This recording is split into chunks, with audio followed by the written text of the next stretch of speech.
I'm Andre Reynoso, and my team is performing The Bad Seed by Maxwell Anderson. And before we get to that, I'll give you the synopsis. So basically, The Bad Seed has this. There's a sweet little girl, Rhoda. And she's just your average little 5-year-old, likes to play and do little girl things. You guys are probably doing that too. So you might realize that all of a sudden, she just starts murdering people. Yeah. Yeah, so not as sweet as innocent as you think she is. And it all just kind of goes down from there, obviously, right? Because a lot of murders just don't go happy-go-lucky. And with that being said, the mother, Christine, starts to suspect something's off, because she doesn't know about the murder. What did you can't remember. And so she tries to find out what exactly is going on with my little girl, because this is not obviously normal, not for the time, probably not the past or the future. And you think, well, I better get to the bottom of this. And that's when she finds out that she was actually adopted as a child, and her mother was a ruthless serial killer. So that's not fun. And it kind of goes off the base study of what is nature versus nurture. How much can you really grow up or have a child, raise a child, and how much of experience can you give them before or just to prevent the chances that they kind of end up like Rhoda, a 5-year-old little serial killer, because it's not really normal. And that's kind of what the story is just kind of based off. How much can you, I already said that. Yeah. And what else? Maxwell Anderson. So, this is pretty interesting. He was a brother of 8 kids, which is a pretty big family, if you guys didn't know. And he was born in Pennsylvania, 1888. Close enough. And he was born in Atlantic, Pennsylvania. And he often was sick at home, so he kind of had a lot of time to read up and stuff and have a creative mind. And little interesting fact, he was fired in a lot of jobs. Like he started as a principal, was fired from there, and then he became a journalist, fired from there, and all of a sudden he's like, you know what, I'm going to start writing plays. And he got pretty good at that, and he got fired for that. And let's see, he wrote a bunch of plays from 1924 to 1954. And I believe The Bad Seed was actually the last one before he died. So with that being said, remember the whole wall of text I could tell you there, his education and all that, but I believe you guys are more interested in the scene. Is that right? Awesome. Yeah. Great. Other production. So this was a fairly popular play at the time, and so there were 3 movies created. The first one in 1956, which starred Patty McCormack. I cannot read. And it followed very similar plot, different way of murdering, and some different shenanigans happened, but the end choice is the same. In 1985 with Katie Wells, and again very similar, different murder, different, but same motive and same ending. And the newest one in 2018, which is probably the most different one, that focused on her relationship with her father more, but everything else was fairly copied from the play, with her killing him the same way, the same motive of killing him, and this pretty much the same, but all focused on the same morals and story of the play, the original play.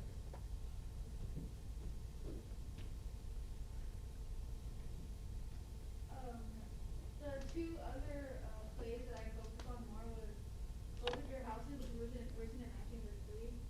It was basically edit down like conservatism, it's dramatic. It was just about a young congressman who's trying to escape his irresponsible bill and allowing her to escape. And then Anne of a Thousand Days was written in 1948. It's more of a historical background, so it wasn't that interesting, but it was more behind the court of. So the culture context, as Andre explained earlier, is about nature versus nurture. Whether if someone is born into something, if they're born a killer, born a lover, or if how they're raised will change it, or if they're just doomed from the start. Thus, with the theme of the bad seed, where she was the apple doesn't fall far from the tree, she was brought into living with.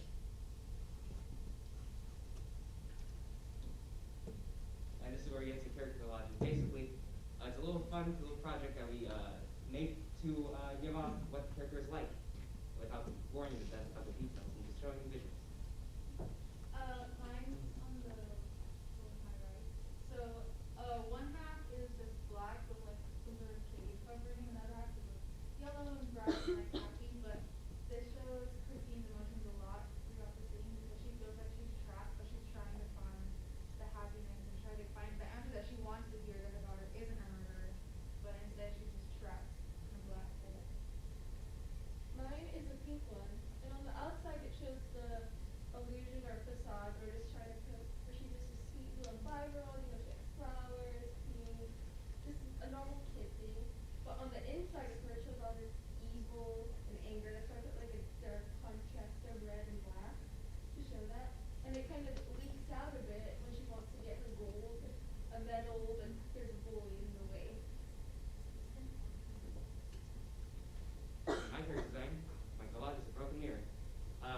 thinking, what exactly does it do anything? And this represents a broken reflection, or like the term smoke and mirrors, it's an illusion. So Rhoda has to keep up this act of being this sweet little girl. And, in this scene that we're about to present, it's kind of showing the part where that all breaks. And, yeah, that's basically all it has. It was actually pretty fun making that girl rock at it. It was $5. That was the quickest $5 I've spent, because now I really can't use it anymore. But yeah, it's also taped up, so no one gets hurt. Now, let me give you something before we start the scene, just to give you an idea of the plot, because you don't want to just go into willy-nilly and not know anything. So this is the scene where they have a student named Claude Daigle. He wins a penmanship. He just best handwriting, whatever it is. And Rhoda kind of wanted that, so she does something, and she ends up with the medal that Claude Daigle won. And Christine, the mother, found out about it, and she's trying to get to the bottom of this. And she already has her suspicions, but she doesn't want to believe it. Who would want to believe their child is a psychotic murderer? And yeah, so enjoy. That's the end of this. So.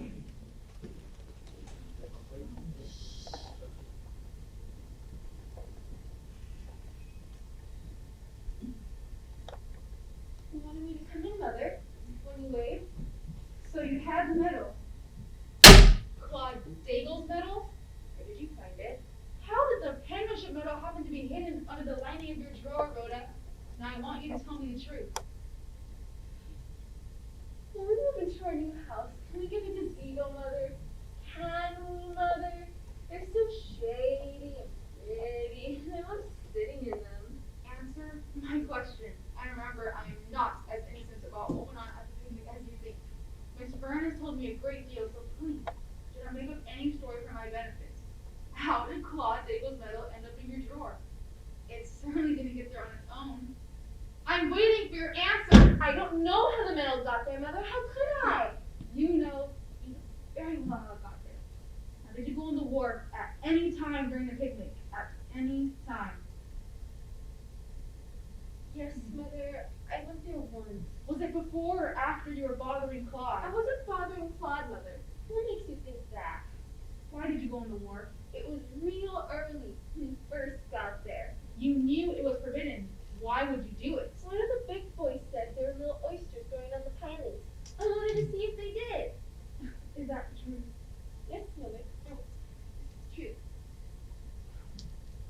Please, Rhoda. I know you're an adroit liar, but I must have the truth. All true, Mother. Every word. One of the monitors said they saw you try to snatch the middle of Claude's shirts. Is that all true? Every word? Oh, that big girl just married Bethany's girl. She told everybody she saw me. Even Leroy knows she saw me. You see, Paul and I were just playing a game of sorts with him. He said if I could touch the medal 10 times, he'd let me wear the medal for an hour. How can you marry Beth say I took the medal? I didn't. She didn't say you took the medal. She said you grabbed at it and the Claude ran down to the beach. Did you have the medal even then? No, Mommy, not then.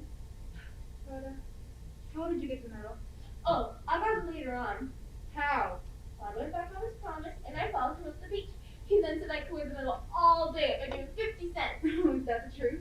Yes, Mother. I gave him 50 cents and he let me wear the medal. Then why didn't you tell this to Miss Fern when she questioned you? Mommy, Miss Fern doesn't like me at all. I was afraid she'd think bad things of me if I told her I had the medal. You knew how much Mrs. Daigle wanted the medal, didn't you? Yes, Mother, I guess I did. Then why didn't you give it to her? She was heartbroken over Claude's death. It destroyed her, and I don't think she'll ever recover from that. Do you know what I mean? Yes, Mother, I guess so. No, you don't know what I mean. But it was certain one where the medal pinned on Claude's coat. Claude was dead. He wouldn't know whether we had the medal pinned on him or not. Oh, I've got the sweetest mother. I tell everybody I've got the sweetest mother in the world. If she wanted a little boy that badly, why didn't she take me out of my orphan's home? Don't touch me, don't talk to me. We have nothing to say to each other. Okay, Mother, okay. Rhoda, when we lived in Baltimore, The little old lady, Mrs. Clara Post, who you liked very much. yes, And she'd love to show you all of her treasures. And one you admired most being a crystal ball in which opals floated. And One afternoon, when her daughter was at the supermarket and you were alone in Mrs. Post, she somehow managed to fall down the spiral faster than break her neck. You said you heard a kid meowing, went to see about it, and fell 5 flights in the courtyard below. Yes, mother, it's true. And then you asked her daughter for the crystal ball, and she gave it to you, and it's still hanging at the head of your bed. Yes, mother. Rhoda, did you have anything to do, anything at all, no matter how little it was, with Claudia and John? Makes you a scrap, mother. Come here, Rhoda. Look me in the eyes and tell me. I must know. No, mother, I did it. You're not going back to Fern School next year. They don't want you anymore. Okay. I'll call Miss Fern and ask her to come over. But she'll think I lied to her. You did lie to her! Not to you, mother. Not to you. Hello? Fern School? Miss Claudia Fern, please. No. No message. She told me. What would you tell her, mother? It can't be true. It can't be true.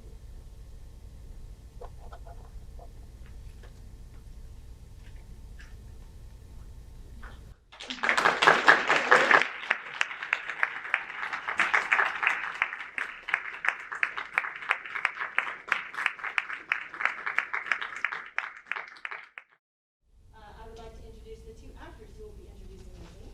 So that's Anna Paola and Maureen Corona.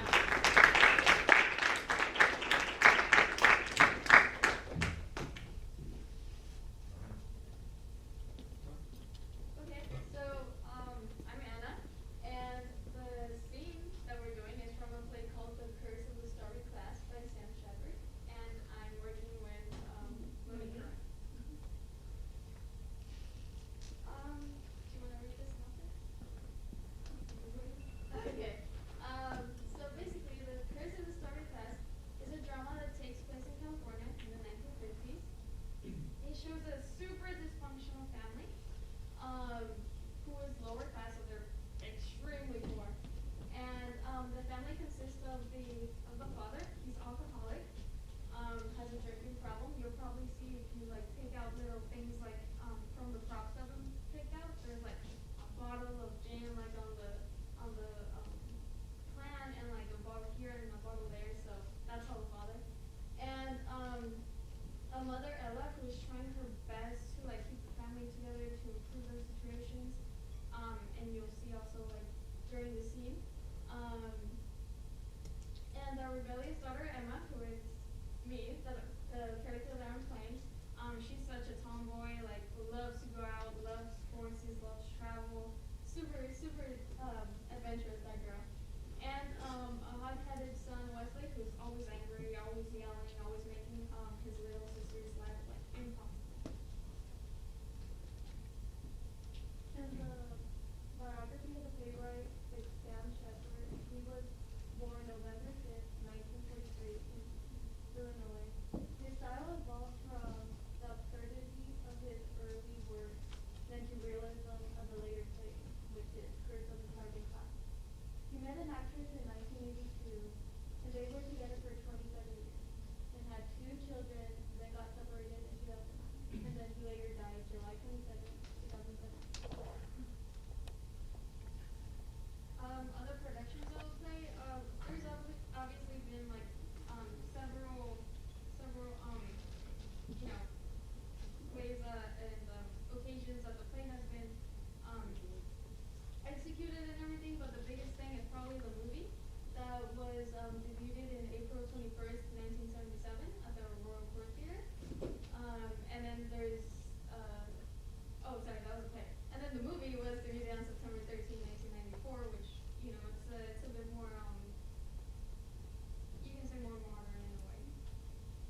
reality. Um, and it could be relatable in some aspects, that dysfunctional family or, problems between family members. It's very real life feeling. The theme obviously like dysfunctional, and the cultural context is family tragedy and the death of the American family. Okay, so we all made like a character collage basically. So mine is this one. It's a little like wooden box with like little wooden popsicle sticks, and then a ribbon, and then a balloon tied to it. But as you can notice or see, the balloon is completely deflated, and that's like to signify that my character really wants to get out there in the world and achieve her dreams, but she can't because the weight of the house and the weight of the family is pulling her down. So she can't really achieve anything, and blessed because she does come from a very little background. And this is my character collage, and I try to use like different colors, and like the main thing is supposed to be a fridge, because like my character, when she like stressed or like has like a little bit of anxiety, she tends to go to the fridge to get food, and like the colors just represent like her emotions like throughout like her whole situation, and the chains represent like she just feels tied down. So, and that's pretty much it. Enjoy Chris's starting class.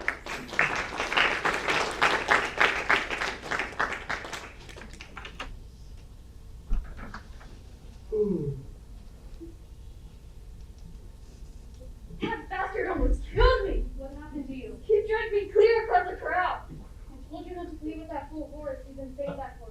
How am I ever going to get out of here? You're not going to get out of here. You're too young. Now go change your clothes. Well, I'm not too young to have babies, right? What do you mean? Well, that's what planning is. That's what planing's for. Don't talk silly and go change your clothes. These are the only ones I've got. Then change it to something else then. Can't stay here forever. And nobody's staying here forever. We're all going to Europe. We are? Yes. Who is? All of us. Pop too? No, probably not. How come? You like it in your wooden team. I don't know. You mean just you, me, and Wes are going to Europe? That sounds awful. What? What's awful about that? It could be a vacation. It'd be the same as it is here. No, it wouldn't. We'd be in Europe, a whole new place. But we'd all be the same people. What's the matter with you? Why do you say things like that? Well, we would be. I try my best to make things right, to bring a little adventure into our life, and then you go reduce the whole thing to smithereens. We don't even have money to go to Europe anyway. Go change your clothes. No! If your father was here, you'd go change your clothes. But he isn't. Why can't you just cooperate? Because it's deadly, leads to dying. You're not old enough to talk like that. I was being dragged there in the mud. It's your own fault. I told you not to go down. Suddenly, everything changed. I wasn't the same person anymore. I was just a hunk of meat tied to a big animal, being dragged along. Do you understand the danger now? I had the whole thing planned out in my head. I was going to head for Baja California. Mexico? Yes! I was going to help businessmen haul in huge storefronts from Barracuda. I was going to stop at all the little towns along the coast speaking Spanish. Then I learned how to be a mechanic and work on four-wheel drive vehicles that broke down. Transmissions! Then, I learned how to be a short order cook and write novels on the side, in the kitchen. Kitchen novels! Then, I disappeared to the heart of Mexico, just like that guy. What guy? The one who wrote Treasure 000? When did you see that? He had initials for a name. He escaped. Nobody knew where to send his royalties to. Snap out of it, Emma. You don't have that kind of background to do jobs like that. You could do beautiful embroidery. Why do you want to be a mechanic? Well, like cars. I like travel. I like the idea of people breaking down